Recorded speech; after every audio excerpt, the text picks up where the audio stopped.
ঘটনা যেটা হয়েছে আমার সাথে কক্সবাজার এখান থেকে 136 কিলোমিটার। আর যেই ফ্রেন্ডটা ছিল ওই ফ্রেন্ড হচ্ছে গিয়ে বাইকটা একটু ঠিকঠাক করতে চিটাগাং রয়ে গেছে, চিটাগাং থেকে বাইক ঠিক করে আসবে। তো এর মধ্যে আমাদেরকে বলতেছে যে তোমরা তাহলে কক্সের দিকে রওনা দাও, ওরা আস্তে ধীরে আসতেছে রেস্ট টেস্ট নিয়ে। তো আমরা আসলে অনেক, সারা রাত তো ঘুমাই নেই। তা আমি চিন্তা করলাম ঠিক আছে ওইটাই বেটার, কারণ আমাদের আসলে হোটেল বুকিং করা নাই। তো একটা প্যারা তোকে যেতে হবে, তো জায়গায় হোটেল বুক করতে হবে। তো যার কারণে বললাম যে ওকে যাই তাহলে, হোটেল বুক টুক করি, রেস্ট নেই, কারণ সারা রাত ঘুমাই নেই এবং আমি ঘুমে পড়ে যেতেছি ভাই। একদম খুবই বাজে অবস্থা। এই ঢাকা চিটাগাং হাইওয়েতে আমি কান ধরছি, আর জীবনও দিনের বেলা রাইড করবো না আমি।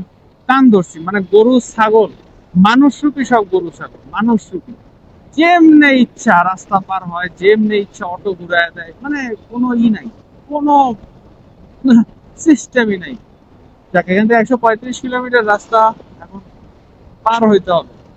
তো এখন ঘুম আসতেছে না, কারণ এখন জোরে রাইড করতেছে। এই ঘুমের টাইমে কি হয়, একটু জোরে যদি রাইড করা যায় বা একটু মিউজিক শোনা যায়, সেক্ষেত্রে ঘুমটা আসে না আমার ক্ষেত্রে। আপনাদের ক্ষেত্রে কেমন একটু কমেন্টে জানায়।